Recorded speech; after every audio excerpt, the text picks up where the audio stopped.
Hey, what's up, guys? So today I wanted to talk to you guys a little bit about a conversation I was having with actually one of our members here. So they're doing a 6-week challenge currently. And this post is actually, I'm going to post the article below. But what I began talking to this person about was two things: priorities and trade-offs. Okay, so this is nothing new. There's nothing new under the sun. But here was basically the challenge we were facing. Is she was saying, like, how can I find time to work out and value my health when she's currently working, like 65 to 70 hours a week. I think she was working 65 to 70 hours a week. I think there were 5 days a week where she was working 11 hours. And then 1 day a week she was working 8 hours. She also was taking 12 credit hours as a student. Okay, so she was doing some schoolwork. She was also a mom to some beautiful kids. And so she was like, where does health fit in there? Where does fitness fit in there? Like, I want to be healthy. I want to be fit. And so we started talking about something called the 4-burner theory. And I'm going to post the link below. A guy named James Clear talks about the 4-burner theory. And I wanted to break down and give you my take on the 3 things he really talked about as far as the solutions. The first thing that you want to think about when you think about the 4 burners is like, okay, what roles do you have in your life? Like, so the 4-burner theory specifically has health, family, friends, and then like work. Okay, so in this situation, what up, Alana? In this situation, she also was a student. I think this would fall under the line of like work because in terms of the 4 burners, because I'm assuming she's going to school so that she can further her career, right? And so the first thing that most of us try to do when we hear about the 4-burner theory is that we try to do some workarounds. We try to combine it. We try to get around the fact that, like, when it comes to these 4 burners and what the 4-burner theory states is that the 4-burner theory states that if you want to be successful, you have to turn off one of the 4 burners. Okay. I specifically experience seeing people come to me who do well in work, who do well with their family, who do well with their friends, but their health has suffered because they've turned the 1 burner off. And then what the theory states as well is if you want to be really, really, really successful, you have to turn 2 of the burners off. So let's say you want to be super successful in work and your friends, then your family's not going to get a lot of time and your health is not going to get a lot of time. Conversely, if you want to just hang out with your friends all the time, you want to hang out with your family all the time, your work is going to suffer and your health is going to suffer. So I hope that you guys understand what I'm trying to say here, the 4-burner theory. That's it in a nutshell.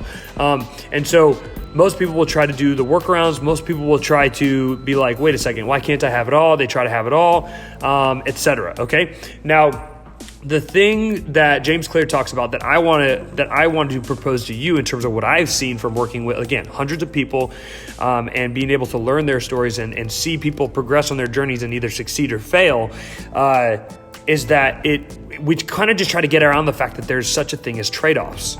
Okay, so this 4-burner theory talks about priorities, but ultimately it also is a really good description of trade-offs because there are real trade-offs in life. Okay, so when we're talking about going to work for 65 to 70 hours a week, plus you want to be an involved mom, okay, like you probably are not going to have very much, like you have to be able to be willing to make hard decisions so that there are trade-offs so you can basically make the trade-offs work for you and what your ultimate outcome is.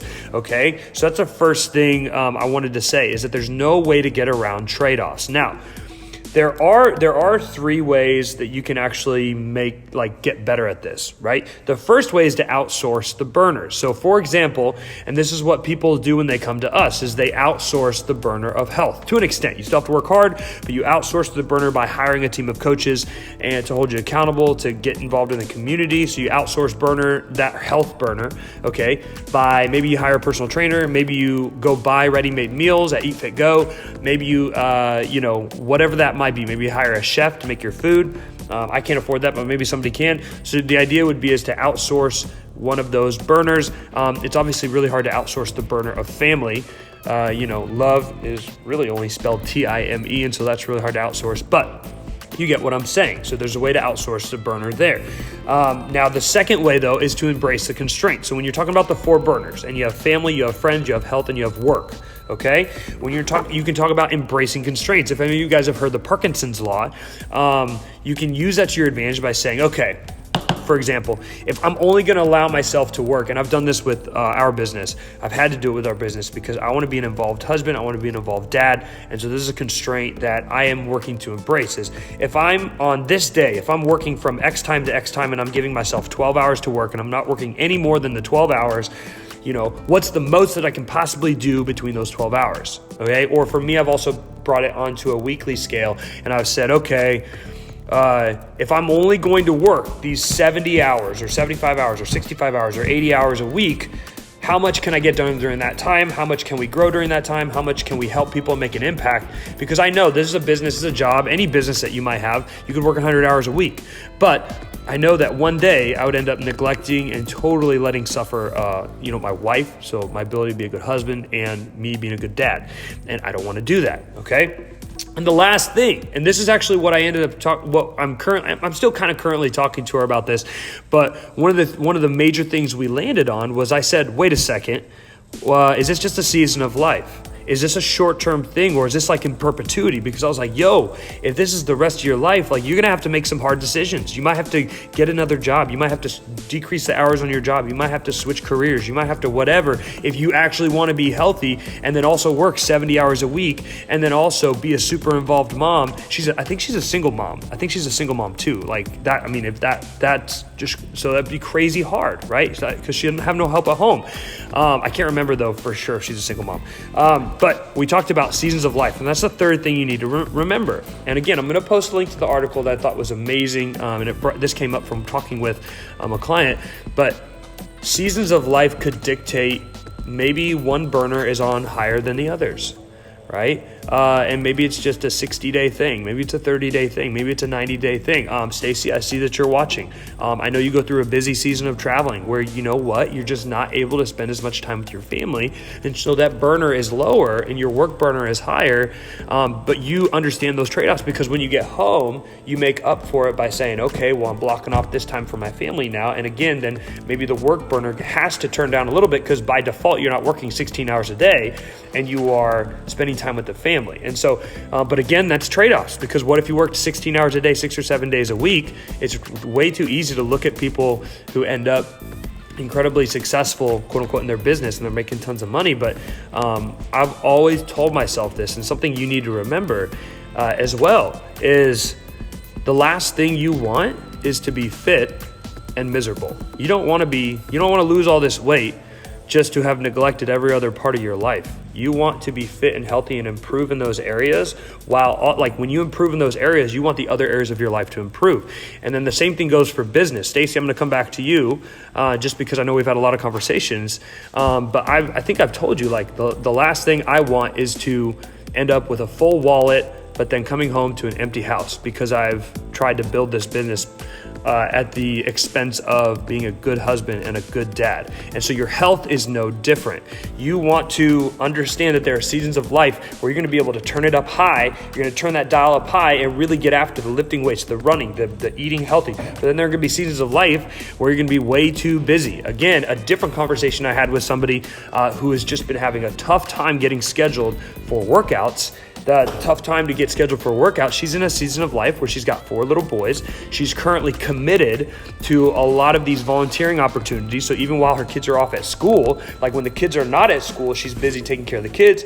But then even when they're off at school, she has these commitments that she has committed to. She can't just drop them on the dime. We've had a conversation like, look, you probably need to not overexert yourself, like overextend yourself because she's volunteering for so many different things. If you want to take care of your health, you're going to have to choose yourself sometimes and choose your health sometimes and say no to some of the volunteering opportunities. And those of you out there who volunteer for like 10 to 15 things at all times, you guys know what I'm talking about. But it's like she can't just drop all that all at once. And so she's in a season of life where she's hopefully going to, over time, over these next several months, decrease her responsibilities in volunteering because she wants to be helpful, but she wants to start saying yes to herself. And so that's a trade-off that you need to make. So again, I'm going to post the link below. It's an article that everybody should read. It's amazing.